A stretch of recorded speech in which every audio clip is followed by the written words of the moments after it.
Good evening. I want to talk to you today about how real estate doesn't have to be hard. The three things that hold most new real estate agents back from success. Now, here's what I'm talking about. The first thing that holds most new real estate agents back from success is going to be a lack of communication skills. The second thing is going to be not enough knowledge about the property. The third thing is going to be a lack of follow up. Now, I know there's a lot of other things that make real estate hard, okay? But we're just going to stick to the customer service side of it, which is going to be my zone of genius. So we're going to stick to the customer service side. Now, during my time of doing customer service, I have worked with numerous businesses, okay? From carpenters to plumbers, electricians, realtors, and stuff like that. And so with me working with so many different type of companies and things like that, I noticed I started getting a whole lot of realtors and real estate agents really started getting in touch with me.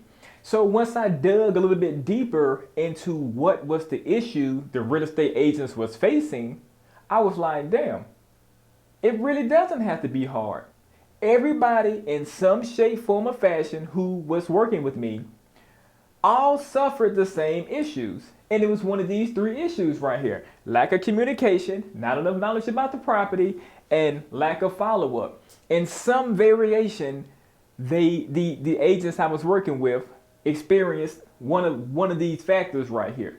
So that is why I said real estate doesn't have to be hard. And if you follow these steps right here that I'm about to provide you, if you're a new agent, your career is going to be a whole lot smoother, a whole lot smoother. Now, let's get started. Number one, lack of communication skills. Most new real estate agents may not know that communication is key because, you're a new agent. So that's all right. So I'm here to teach you so that way we can strengthen your skills so you can always be a top elite real estate agent and be a top elite closer also. Now, communication skills is going to be key in any kind of business, but especially in real estate, because you're going to be talking with customers and you're going to be, telling the customer the square footage, and you're going to be talking about lot sizes and HOA sizes and stuff like that. I mean, HOA prices and things like that.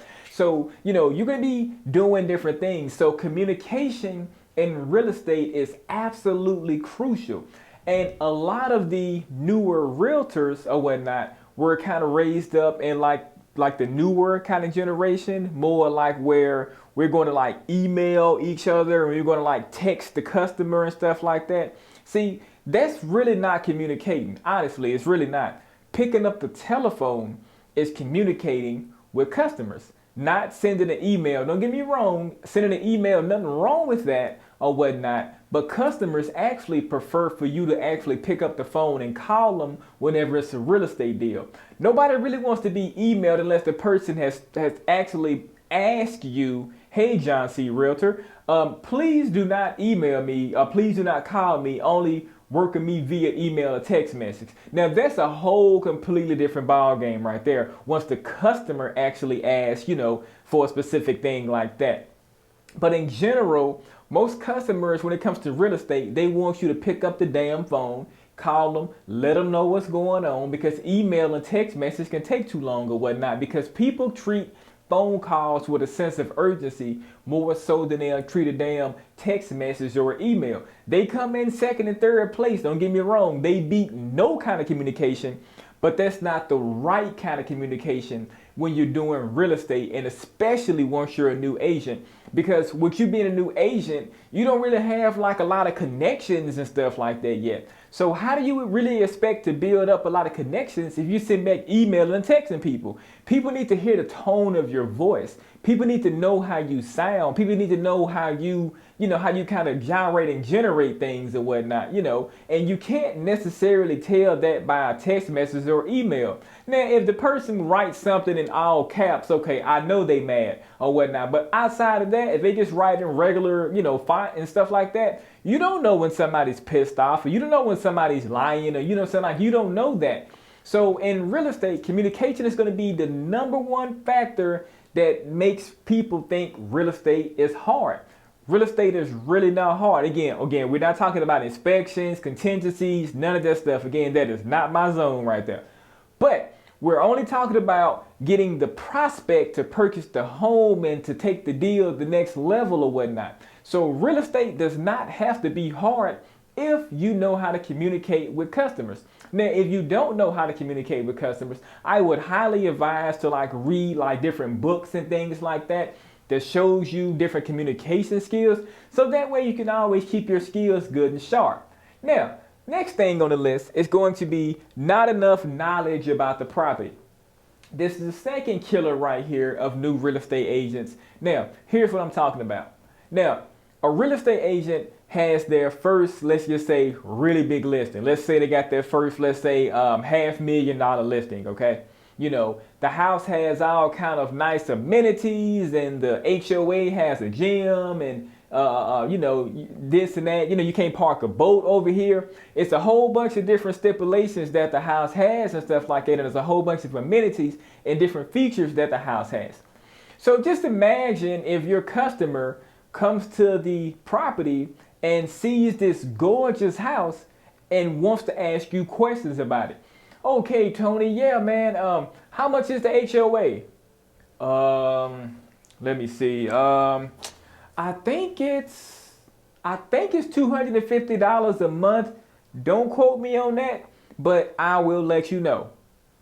Now, customer asks something else like, okay, Tony, now, what about the HOA? Do they have a gym inside and like a lobby and stuff like that where I can chill with my family and things like that? I don't know, Tony. I will get back with you on that. Now, at this point, the customer's going to be thinking, ah, damn, what do you know? You know what I'm saying? Do you know what your name is? See, you never want to do anything like that with your customers and whatnot. So you always want to be very knowledgeable about the properties that you're selling.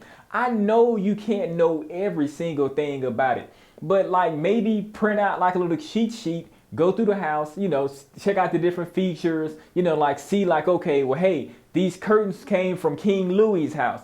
This floor right here got the Midas touch. This right here came from Barcelona, which makes the house be $500,000.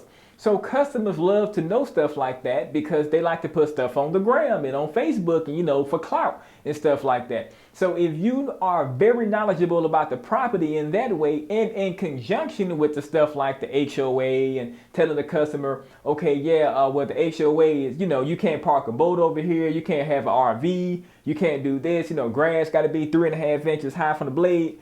You know, like if you tell customers stuff like that, then your real estate career isn't going to be hard because customers are going to be like, damn, I really trust this person right here. I really trust this real estate agent here. Like they have my best interest at hand. They're knowledgeable, you know, they know how to communicate with, or they didn't email me. And then like that, they physically picked up the telephone and actually called me or whatnot.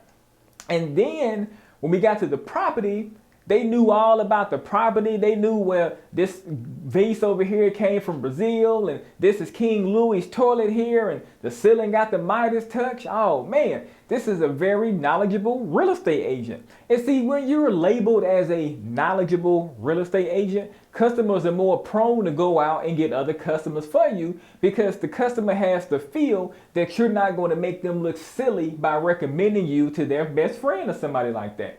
Now, next thing on the list is going to be a lack of follow-up. Now, this is very important right here. Now, anytime that you close the deal on a house, or anytime that you do not close the deal on a house, or either anytime a customer leaves your vicinity, always make sure to follow up with the customer. Even if him, her, they, or them didn't spend like one dime with your company or something like that, it's best to still please always follow up with that customer because they may have not been ready today, but I guarantee you they know somebody who is ready, or within a matter of weeks or years or whatnot, they'll be ready and everything.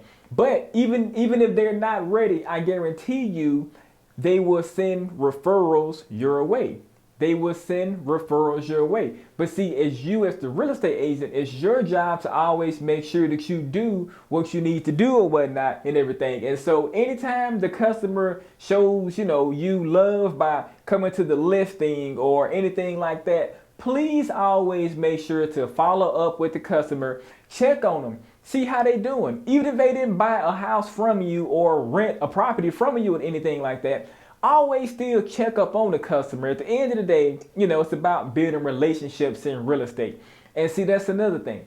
Real estate is all about relationships. And if you don't know how to build up good relationships in real estate, you may not, last as long as you could last, because trust me, real estate is all about referrals. And hey, this person knows this person who knows this person who knows that person who got a boatload of money. It's 6 degrees of separation. So please always make sure to follow up, to check on the customer. Don't just always worry about the sale. Worry about the well-being of your customer. And I guarantee you they'll always worry about your well-being. And that about wraps it up for today's video. Until next time, I'll catch you later.